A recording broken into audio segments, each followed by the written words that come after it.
application of that knowledge. Like that part, the part that they learn. In their level, Yeah. you are asking, for instance, you are in which grade? Grade 2. Grade 2. Grade 2, for instance, what activity can they do?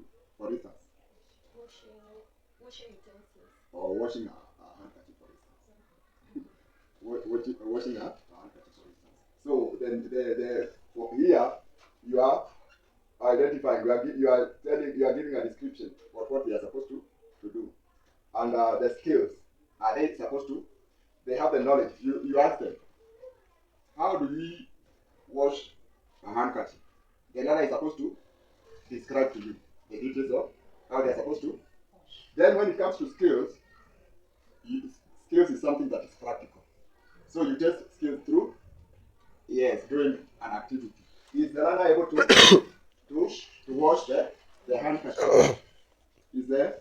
Then when it comes to values, when they are washing whatever, say that handkerchief, what values is the learner able to get from that? And the values you are speaking about, things like hard work, responsibility, accountability, creativity. You see. Then when we speak about the attitude, is their behavior. When we are speaking about the attitude, is their behavior. You find that one learner was not happy when doing that washing of handkerchief. Why? Because at home they have somebody who washes the handkerchief for them. So you find that when it comes to this attitude, the learner is not positive.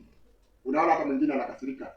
Kwa nini? Kwa sababu unamwambia aoshe hiyo handkerchief na kwa huwa anaoshewa. What if she when you assign them the task, the learner responded negative.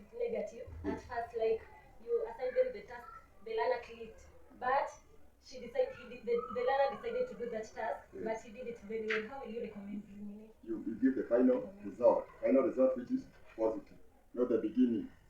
So you see, maybe you sat down with him and you told him, now it is very easy to wash. You take the soap and water at the end. So you see, it is very easy. You join. So now I don't answer because you have changed his attitude.